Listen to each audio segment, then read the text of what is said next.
This podcast is sponsored by Path to Publishing, helping authors to take control over their publishing journey for over 21 years. Visit pathtopublishing.com to get on the path to publishing your next book. Welcome, everybody, to It's Truly Novel, the podcast where we talk about everything new on the internet. I've got Pretty here with me. She is going to be talking with us today about Coronet Blockchain. So, Pretty, tell me, what's new about Coronet Blockchain? What have you got going on?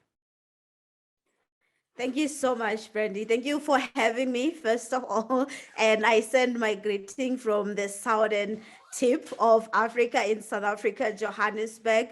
So what is new at the moment with Coronet is I often would say that we have this underlying technology that we've built with Coronet that helps brands to comply with quality requirements of their product, connect them with manufacturers where they can have their product manufactured by verified manufacturers. They can source products as well from a community of manufacturers.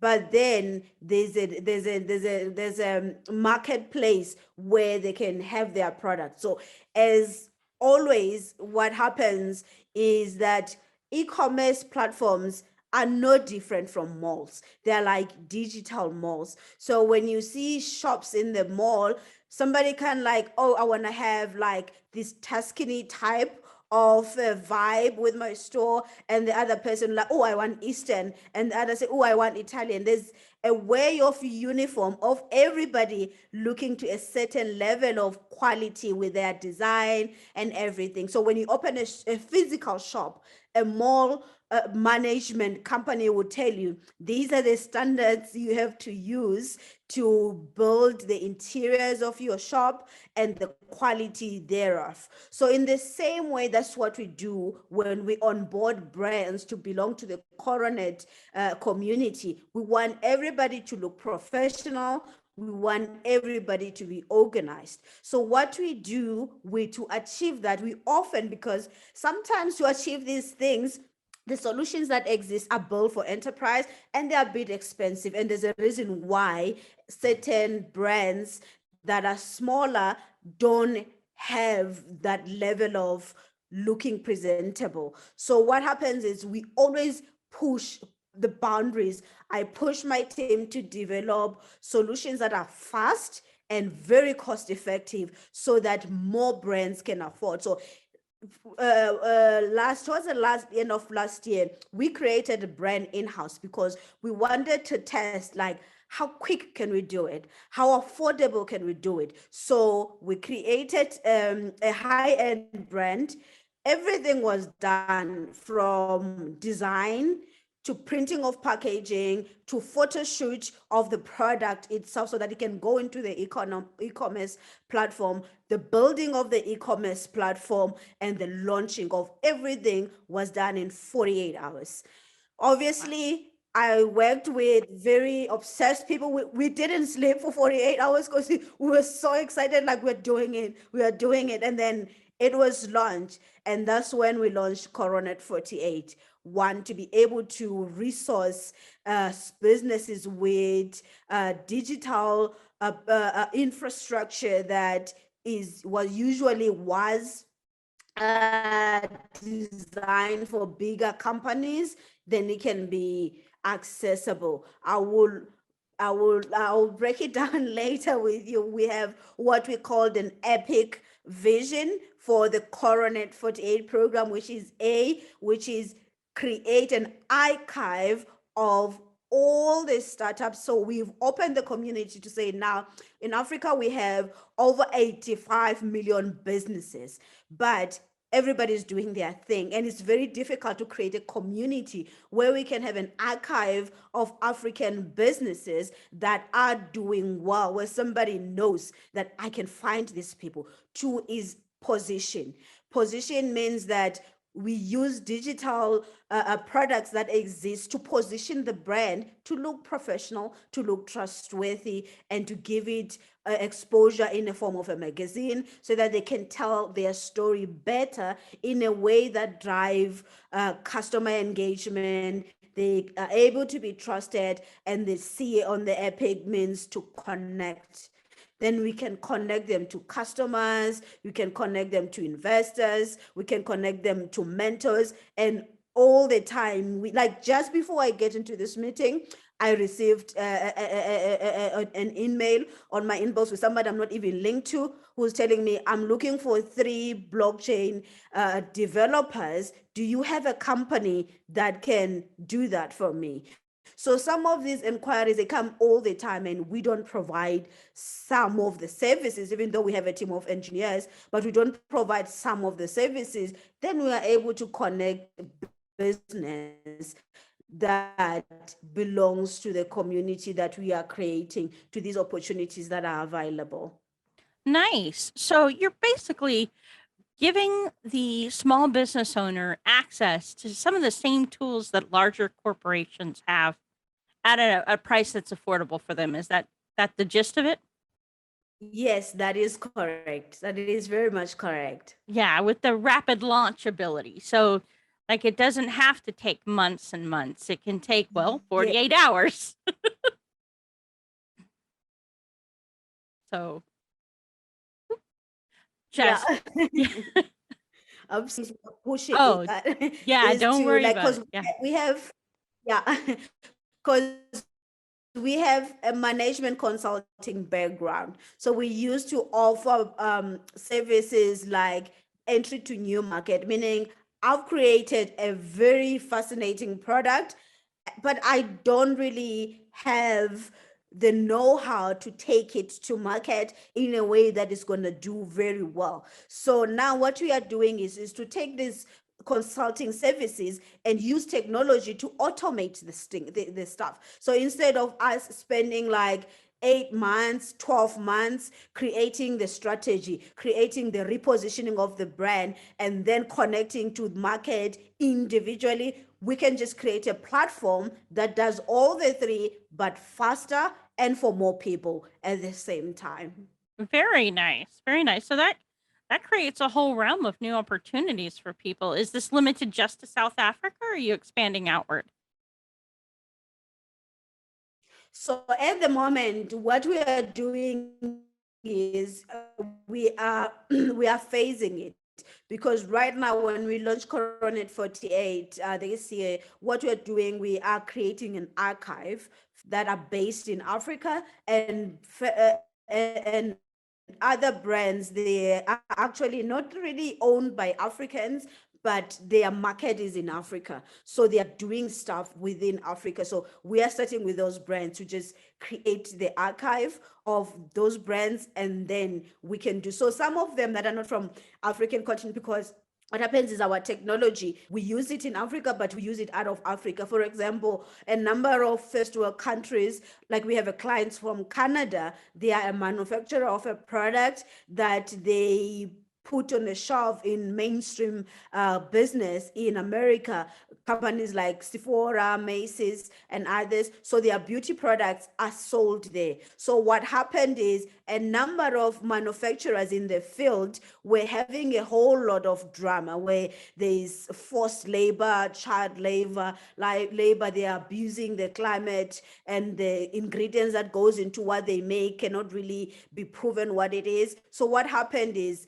because America cares about their consumers, they say, going forward, not a single product that is going to be sold under this category cannot prove where their products are coming. So it's either you go and find ways to prove it, or we'll discontinue your products. So most of the brands, they came to us and they are using our technology to actually meet that compliance and ensure that at any given moment, they can prove where their products come from, that they are safe, that they didn't exploit anybody in the making, and that they are not harmful to the consumers. So because of that, we end up working with businesses from everywhere. So whenever we come across, like whenever we have those kind of businesses that are part of the portfolio of our clients already, we do publish them, we do involve them within the Coronet 48, but the other ones, they get involved in Coronet 48 for free without really, unless when they want those technology stuff. But when it comes to creating an archive, we want to create an African business kind of archive. Other things like positioning and connecting, we do it for everybody. But the archive, we are prioritizing businesses from Africa because we are lagging behind when it comes to keeping records of what is everybody doing. So we have to prioritize that. Very nice. And how does the blockchain come into this? I mean, I'm curious about that aspect. How does the blockchain figure into this? Absolutely. So the blockchain within, because we created a blockchain for supply chain. So what happens is, say I make this orange top. So when I make my orange top, I want to sell it at a shop, at a department store. So department stores will have different kinds of brands that comes from different kinds of suppliers. So I go to, say, Mr. Department Store, I'm making orange tops. They are made out of an organic fabric and is 100% organic. So Mr. Department Store would say, Pretty, you need to have, when people say things are halal, organic, 100% this, 100% pure leather, pure gold and stuff like that, they have a system behind that actually monitors the process of what make these products to be what people say they are. And then the process will happen. They will give me the paperwork, which is a track record of what made this meat to be halal, what makes your orange top to be 100% cotton. So you need a similar way of proving to me. I'm not going to take your orange top and tell people, oh, it's organic, but it's not. I also don't know that it's actually organic. So what will our technology do? What happened is, our technology, first and foremost, to make my orange top, I need to buy fabric that is made out of 100% cotton. So I have to buy it from a cotton farmer. So the world cares that I don't make my orange top and sell it for $100, but I pay that guy like a penny, like maybe like not even 1% of what the top is made. I have to pay them a fair price to start with. So it's not just about the orange top, because my orange tops tells a story where it has been. So blockchain technology, because it's a ledger first and foremost, meaning it records data, events of what happened to a transaction or to an event. So it uses that ledger to record that. Two, the ledger of the blockchain technology is immutable, meaning that I can't say, well, I paid Brandy say $5, but Brandy said, no, she didn't pay me $5.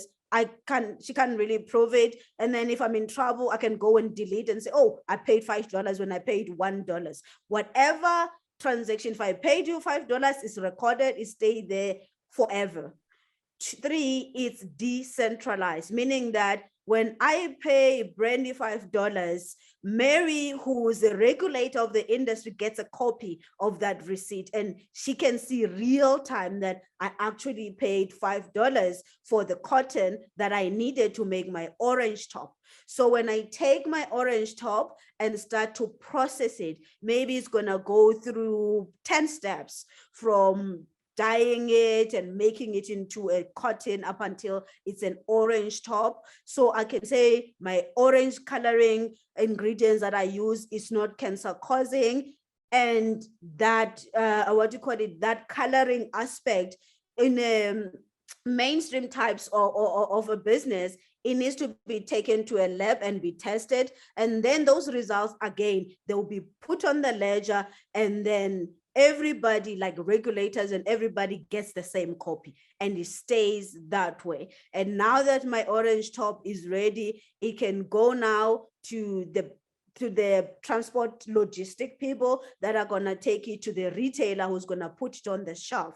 So when it's on the shelf, somebody else comes to buy the orange top, they're gonna own the thing. Know how crazy it is that we've been buying things that says it's halal, but we don't have proof, but we're paying it. Somebody else is sitting with the paperwork of what really went into this thing that we actually bought, and we believe it's organic, and that we go and eat it at home without even really any proof that it's organic. It's just media that say, oh, organic, but we don't know. I often would say, when we say a chicken is a free range, because I was born in the rural area, we saw it running in the range free, so we can say it's free range. But in the city, we saw a chicken not running anywhere. We just found it dead, and then we're just gonna eat it because media said it's free range, and then we can get sick if we get sick and all these diseases without any way to prove. So what the blockchain technology does, it makes sure that everybody is observing the making of the orange top, including the consumer, which is something that has not been done in the past. So now, instead of a barcode, I can have a QR code, and I can scan it with my phone, and I can get the history of how did this orange top was. Because consumers of today, they want an orange top, but they want to know, did Pretty hire underage children? Is Pretty paying people money? Because if she's not doing that, I'd rather buy a blue top from somebody else who's actually following the rules than me supporting her business. It means more people will be exploited in the process. I want to make sure that I vote with my wallet. I use my money to buy from somebody who's following the rules and making sure everybody was paid fairly and treated ethically. I like that. That's nice. That's a really smart system. Absolutely. Yeah. And it's one that it definitely has come of age. We can do that now, whereas that wasn't possible 10, 15 years ago, to have that grade level check of where the supplies came from and how much was paid, provable records for everything. So Absolutely. I like that idea. Absolutely. It's a question of time. Yeah, it's beyond time. And I think it's especially important because you're right, in third world countries, bigger companies from richer areas do tend to like to exploit the small farmer, the, mom and pop who are running, the chicken farm, and Yes, underpay them, exploit them, to save a buck here and there. And this can kind of absolutely. shortcut their ability to do that. So Exactly. It has a big impact on the entire supply chain, especially on those businesses, because sometimes we have cases of, well, not sometimes, all the time, we have cases of farmers that grow cocoa that makes chocolates, but those farmers cannot afford to buy a chocolate. And that is so wicked, no matter who you actually ask. yeah, I mean, if you're paying them so poorly that they can't even afford to buy their own product, that's kind of a poor deal there. Absolutely. Yeah. So I mean, you have a magazine attached to this too. So you kind of help them promote themselves as business owners. So how does that magazine work? I mean, where did somebody get one? Yeah, so it's digital at the moment, and we are creating it to publish the story. Even though, because one of the biggest things within blockchain and business that we are pushing is education to really make entrepreneurship cool. There's a man which I'm very often, we have called him a mentor at some time. So he was interviewed by this fancy magazine, and then he said, in the Africa education system, the straight A students will become lawyers, bankers, and the works. The B students will go on to become what do you call it, other fields like teachers and maybe in health, doctors and everything.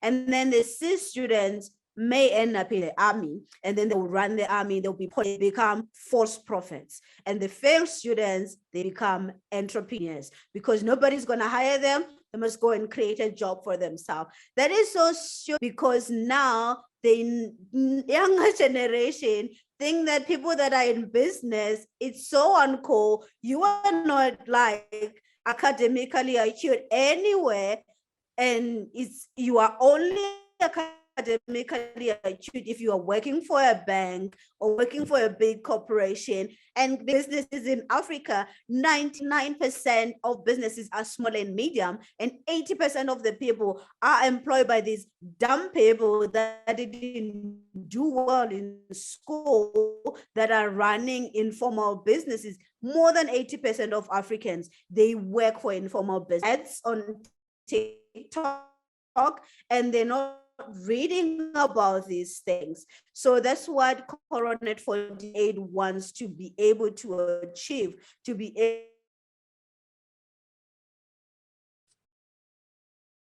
able to get Africans reading about these cool African entrepreneurs that are doing cool things. Yeah, no, I definitely agree. Personally, my personal feeling about our education system is that it needs to shift to being an entrepreneur-based education system. Like everybody from grade kindergarten on up should be trained to be entrepreneurial minded. It's the best way to show kids why they need their education by putting it into action, for one thing. And another thing, it trains them to be problem solvers, because that's what entrepreneurs are. We see problems and we solve them. That's how we get paid. The better we are at solving problems, the more we get paid. Yeah. I mean, if we trained our kids to look at every problem in their life Yes, as potential absolutely. opportunities, their mindsets would be better. They would be healthier. And our economies would be better off too. Absolutely. You get smarter people. That is very true. Absolutely. So I think Exactly. Yes. Yeah. Yeah, because even in the marketplace, we need people that can take ownership of the business and solve problems for the people that employ them, as though as if they didn't solve them, the business would go down and they wouldn't get paid, instead of people that are like, oh, I have my degree, so I came here to bless you with my hours, you need to pay me. So we shouldn't have that kind of mentality. So everybody must be entrepreneurial, even if you are working for a business. yeah, I think that's one of the mistakes that was made during the Industrial Revolution. They wanted factory workers, right? People who would stand in a line and assemble stuff without thinking about it or asking too many questions. And so they started changing how people were educated. And the problem with that is that people aren't good at solving problems anymore. They're being taught what to think instead of how to think. And what you get out of that is people who aren't critical thinkers and have trouble solving basic problems. And they just look to the government or to somebody else to solve their problems. Not a good thing for society in general. You are very right. Yes, we have a very dependent type of workforce at the moment, that really, even communities, especially within the African community, where it's always going to be a big corporate that is going to sponsor you to do something, or the government is going to help you to get out of poverty or that thing, because even though even the mentality was good for people that work on that line type of manufacturing process, but the mentality, what it created people, because even with us within South Africa, we have had a kind of a workforce or a kind of economy that was prepared to go work in the mines. And now the reserves are running, and then we need people that can not work at the mine, but use their minds to actually work out and create something. And it's going to take massive education to shift people's minds toward that way of thinking. Exactly. I mean, once you've trained people to look to other people for answers and solutions, it's really hard to get them to shift their mindset to see themselves as owning the problem and being able to solve it. You are very right. Absolutely. 100%. I think our whole world needs that shift, because I hear more and more people like, well, the government will take care of it, or they get angry with the government because the government's not taking care of it, rather than like your company Yeah. seeing this supply chain problem and saying, okay, well, we have blockchain, which creates a public ledger for transactions. Why don't we apply this to this problem of supply chain abuse, right? Where people aren't being Yes. treated fairly, or people aren't accurately representing what goes into their products. Well, now we can use this blockchain technology to accomplish a solution to that. That's a public solution, not a government solution.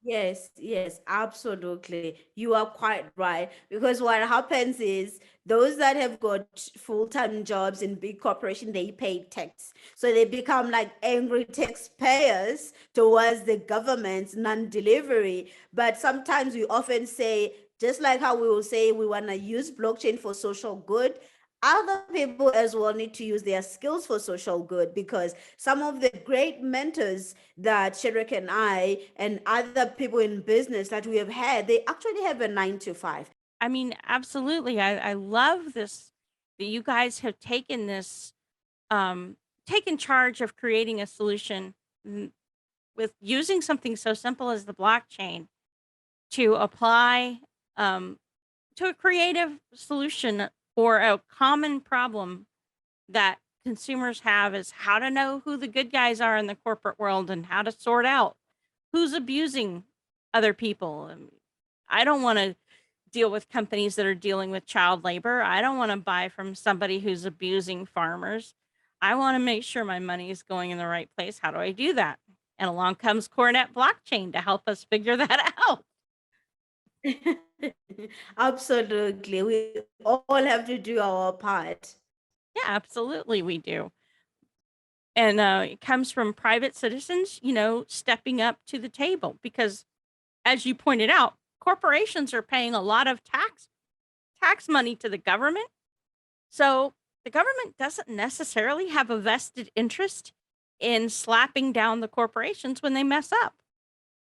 But, it's kind of a... Yeah, because you're paying, like, you can't slap Exactly. your customer. Like, Exactly. if you're paying me, I have to be in good terms with you. Exactly. So it's what we always say, that sometimes big mining companies and manufacturing companies are like a sugar daddy to the government, where it's like, I give you the money, ask no questions. I call you when I Exactly. need something. So wicked. It's Exactly. even embarrassing to use such a thing. It's because it's disgusting when an arrangement like that is even in place. Yeah. Well, it kind of creates this conflict of interest, where the government is actually better off financially if they ignore the problem than they are if they step in and do something about it.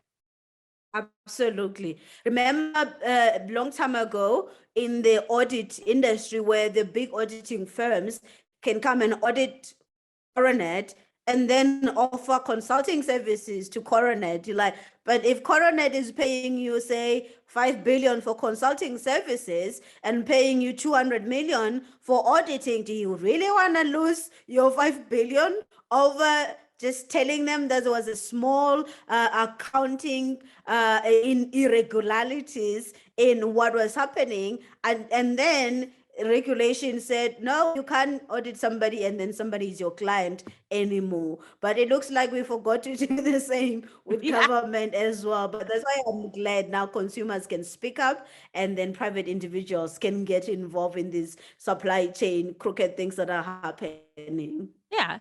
I think that is the problem, though, with relying too much on government to solve our problems, is that they don't always have a vested interest in solving our problems. Sometimes they You have are a so vested right. interest in keeping our problems going. For instance, poverty is one of those, Yeah, right? yeah, If they can keep poverty going and yeah, they can convince us that they're the solution to poverty, then we keep voting them in absolutely. office, even though the problem doesn't change. I was looking at SDGs, for example, by 2030, 33 trillion US dollars would have been spent to implement the sustainable development goals. But then, like, if we don't have transparency, I was joking to say, firstly, it was millennial development goals. And then we changed them when there was not much that has changed of sustainable development goals. 33 trillion US dollars later in 2030, we may move them to never gonna happen development goals, because if there's no transparency, people can start take that 33 million and then, okay, we're going to pay Pretty to say, go and train some African women on business. And then I can give them a lamest business training. Nobody is watching. And then I can write on my report, and then my friend can write on her report to say, well, I spent 10 million to train African women. But why didn't you just pay the African women the money? And like, can you believe it? That accelerator programs, for example, based in Africa, more than 90% of them do not give capital to startups. They pay a medium-sized company to train the startups, and then you never get any capital. So you find that 33 trillion has been spent among the big and medium businesses, and those that were beneficiaries to the system didn't get money directly. They got training and motivation and mentorship and stuff like that, but they won't be given capital because maybe there is no capital there. Maybe there is just, we just need to fill a form to say we spend that amount of money, and then we can get a tax incentive Yeah, if it's yeah, not that's monitored. kind of Because an on insane thing, paper, right? Train them to do something, but then yeah, you have not financed what they need to do it. You haven't provided them anything actually useful. exactly. Yeah, they do a lot of Absolutely. that You same decide. kind of thing. Yeah, yeah, absolutely. You decide on what you actually want to get them. It's like there was this comedians that were making a joke where they're coming out of a coffee shop. It's a bit of a rainy day, and then this person want to pay for their cab, and then say, get into the cab. It's fully funded. You can go anywhere you want. And they're like, well, if you asked us, we could have said, buy us food, because we don't really have food. We don't mind walking home as long as we are carrying bags of food. And that's exactly the story of what happens in Africa. People will invest money on whatever the heck they thought you need, because yeah, obviously some human beings, they need a cab, but maybe if you don't have food, you need food more than you need a cab. So that need analysis to be able to meet the needs and to allow is always, if it's a people are benefiting, there should not be any accountability to the person who's a benefactor in the situation. Only beneficiaries should account, explain themselves, but the bigger guys shouldn't say anything. So if not monitored, something as beautiful as sustainable development goals, because those are incredible system put in place, but people will find a way to not deliver. That's why technologies such as blockchain as a monitoring and evaluation tool are very critical to be considered to be used for some of these programs. Yeah, I agree. I think that goes back to something else that happens quite often, is that people who are outside of the problem decide what the people experiencing the problem need without ever talking to the people who are experiencing the problem to see what the actual needs are. It's like, how are you going to diagnose somebody else's problem from outside of the situation? You know, if you haven't experienced it for yourself, If you don't know where the obstacles are or what the challenges are and what it takes to get out of that situation, how can you possibly tell somebody else what they need? Makes no sense. Absolutely. Yeah. Some of the best companies that design and develop products we can't do without, they will have what is called design thinking sessions. So during that design thinking session, everybody's going to be there. There's going to be a user behavior scientist. There's going to be actual users that are going to use the product, that are going to tell me that, oh, my problem is like this, and then I prefer to use the product in this way. And there's going to be product developers, there's going to be regulators, there's going to be cultural experts, so that they can know that when we take this product to market, it's easy to adopt. So that's why those products are doing so well, because they are thoughtful like that. And I wish that the same approach was taken when the same corporation have to design something to help the community as a social corporate responsibility, to say, let's have another design thinking. Maybe let's have some of these people who want to help to be in the room, so that we can understand their problems better and stay within our budget, but know that our budget did something that was actually needed. So I wish that they did the corporate social investment types or social responsibility types of funds, they held those design thinking so that they can know. So they thought that they actually know there's such design processes that are very helpful, but when it comes to doing community responsibilities, they are not using. It's very unfortunate. I know that any business, their primary purpose is to actually to make money, to make profit. It's not even to create jobs. So that's their primary. A business that doesn't make money can't even create jobs, can't do any social impact. So we know that social impact and labor relations are not really something up there on the top of what's important to them. But if there was like a little bit of effort into understanding what is going to make real impact, would go a long way. That's why technologies such as blockchain that is able to really keep records very good. So maybe you don't need a big team. You can just use a computer and then take the data that is there and make the decision that you actually want to make. Yeah. I mean, we can apply technology. Isn't it fascinating? I mean, I think sometimes we make Absolutely. problems harder than they need to be to solve by overly complicating the system, you know? Simpler things work better usually, in my experience. Yeah, you're It's so like, right. You're so right. That is very true. one of the things That that is very true. And w- sometimes it's not even deliberate. yeah, well, I also am a firm believer in laziness. I think laziness gets underrated by a lot of people, but lazy people will work hard for 50 years to save 5 minutes of time. That's not really laziness. That's smart thinking, right? Look for the best way to do things, the fastest way, the most It efficient way. is. That is insane. Yeah. You don't always have to do it the hard way. In fact, I think we should prioritize getting more done as long as it's done right, rather than working hard. Hard work Yeah. just makes you tired. Work Well, smart. so right. And also put the right people. Yeah. Mhm. Yeah. And also put the right people in the right places. Yes, the right Yeah. people in the Yeah. right Instead of places. like, People who are interested yeah. in quality of life. Rather than Yes. grinding everybody down and making them work hard, let's put people in who are interested in helping people have their best life, right? Not the life where they have to work hard, but the life where they get to experience both leisure and work in equal measure. That would be a better thing. Yeah. I think, That is very true. You are absolutely. all that hard work Absolutely. stuff creates lots of stress, and stress is not good for the health.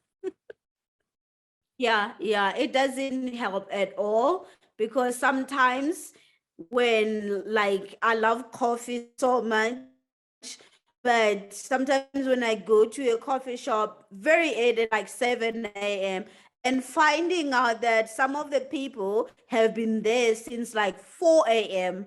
and they're only gonna go home at 4 p.m. That's like 12 hours of work. That is hard work. Sometimes hard work doesn't always equal being paid well and doing well. I was very heartbroken when I thought of that because I'm like, these guys, they work harder than the most people, yet they are paid the worst. So sometimes hard work in that regard is just overrated. It is overrated, actually. I find that the harder people work, the less they tend to be paid in general. I noticed that trend when I was younger. It's like the person that did the hardest work was usually paid the least. The person that did the least amount of work got paid the most. It's like something wrong with this system. That is true. That is true. It's a very, the system is totally wrecked. It's not good at all. Yeah. But I think that also goes back to some of it we've allowed that to develop without knowing that we were allowing it. It's like you give permission to the employer to mistreat you, they're going to. You have to be ready to step away and create your own business. Look for the opportunity and step into it. If there's a problem, that's great news. You have an opportunity to solve that problem. If you solve the problem, guess what? You can sell the solution. I mean, I think Yes, absolutely. Absolutely. So a friend's friend who's a bit of a late starter, because I think she's like 42 and she's having her first baby. So she was an HR executive for a big financial institution. And then she was about to go on leave when it was her turn, and she's realizing how wicked the system is towards women that want to start a family. She couldn't believe it, but she was the HR person. She was the one who was telling the people that we're going to take 50% of your salary while you go on a maternity leave. Like, how in 2022 have we not solved this? Did we come out of a lucky pocket? All of us, we came from a mother who had to go on a maternity leave.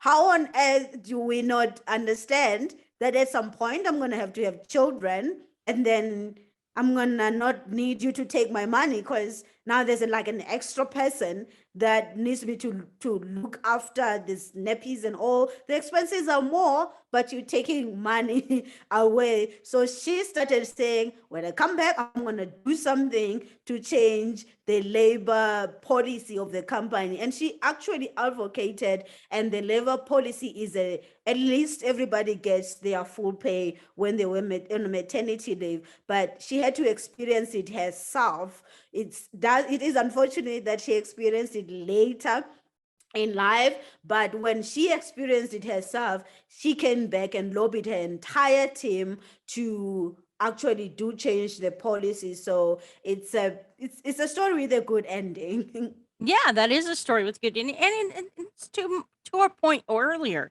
Like when you're outside of the problem, you don't see why it's a problem. You don't see, you don't see it from another person's perspective. But once you've experienced it for yourself, you kind of see, whoa, wait a minute, there's something messed up with this idea. And I think part of it is that society has actually devalued parenthood and motherhood to the point where we take it for granted that a career is more important than raising a child.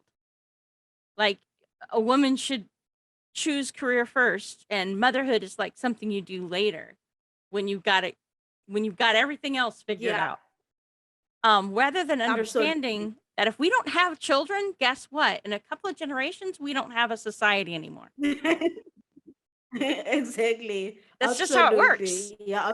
If women aren't willing to sacrifice to have children, society stops existing.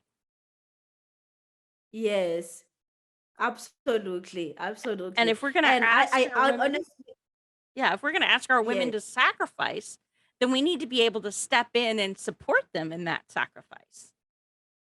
Yes, absolutely. And I 100% think that it's women that must drive that change, because like if I was a man, why would I help you to do that? Because if it's a disadvantage for you, oh, no job for me and the boys. So but then sometimes when Pretty get into a big company, now she's scared of losing a job and she's not going to say anything, and she's just going to keep things the way they are. Just keep the peace. Just keep the peace. So it is us, the ones that are privileged with being able to sit at the table with decision makers, to influence them to say, guys, this has to change. Because Yeah. some of them, they, like you said, if you don't experience a problem, you don't understand the problem. If you don't understand the problem, you can't solve a problem. Yeah. So us that do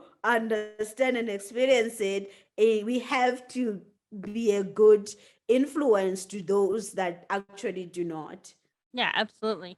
And like I said, society depends on women being willing to sacrifice portions of their lives in order to have children. But if we're going to ask them to make that sacrifice, then we do need to be able and willing to step up and support them in making that sacrifice so that our society can go on and thrive. If we're not willing to do Absolutely. that, then we discourage them from doing the thing we need them to do. So it makes no sense in the long Exactly. run. Yeah, absolutely. Because look at the corporate benefit systems that are designed, is that if I gave 2 million to a charitable organization, I can save 2 million on tax. But when Pretty has to go to what do you call it, to a maternity leave, I have to pay her half because I have to hire somebody.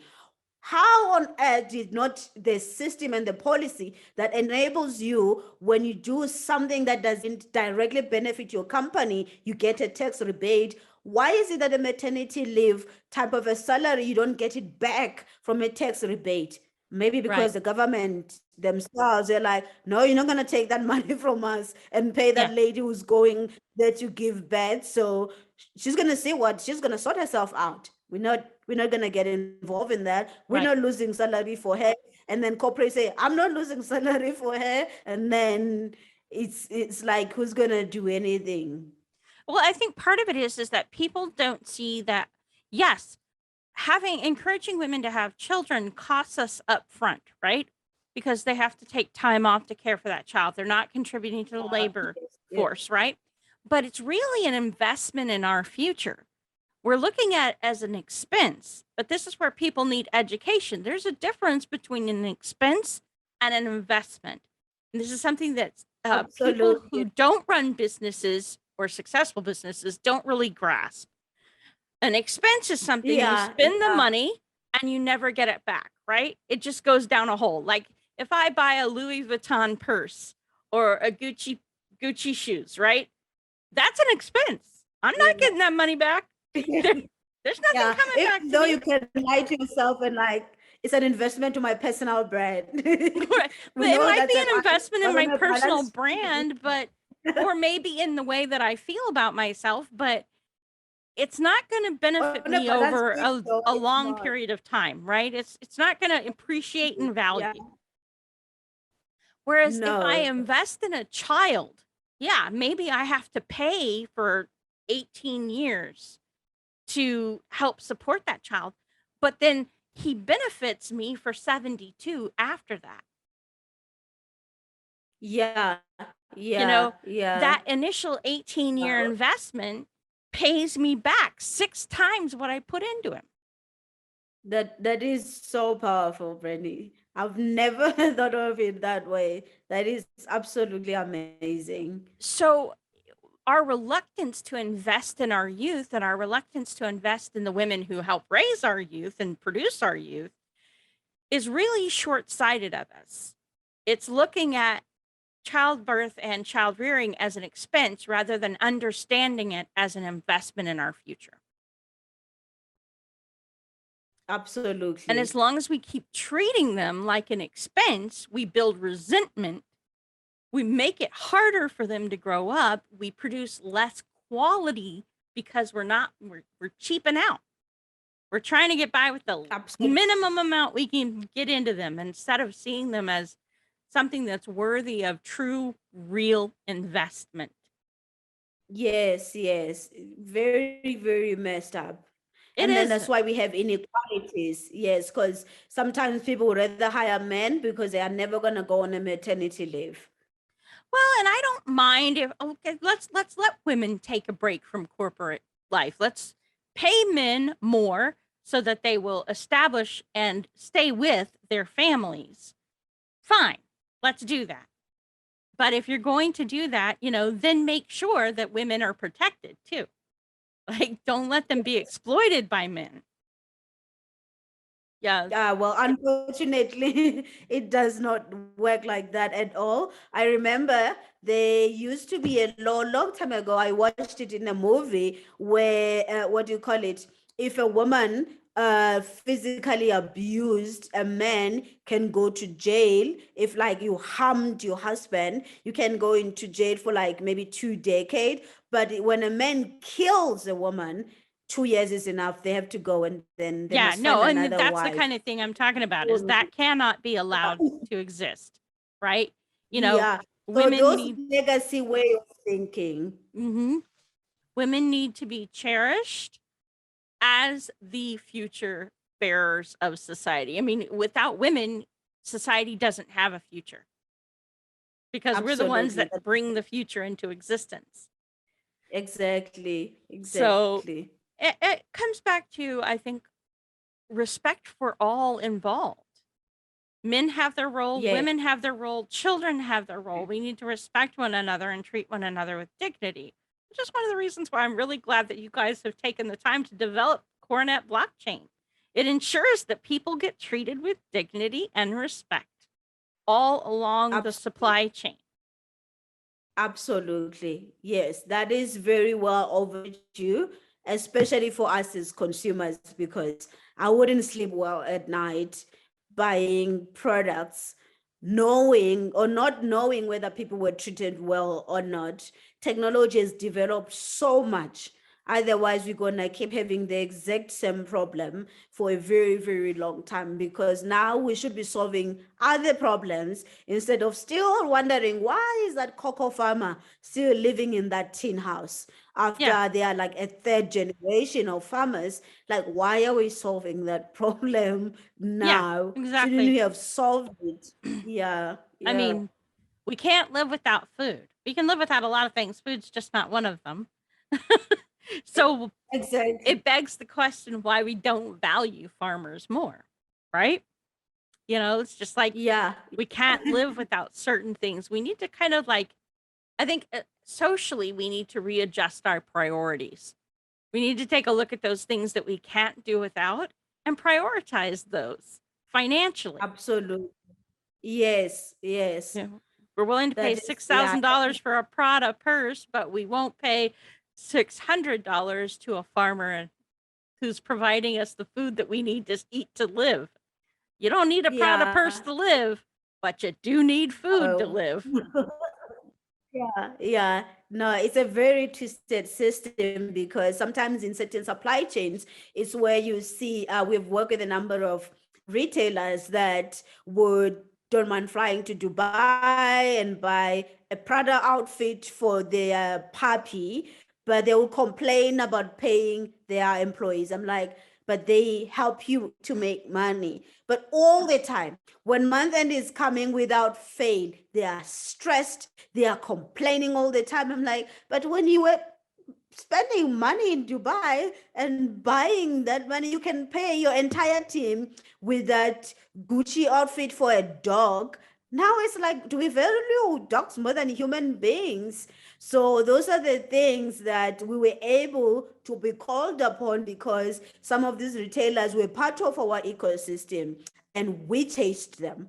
And those that we didn't chase, they changed their ways. And today, nobody's going to be complaining and abusing people, because today is payday. You're going to abuse people because you are resentful that you have to pay them. So because now we're creating this community of of all the of a lot of retailers and a lot of salons and a lot of producers.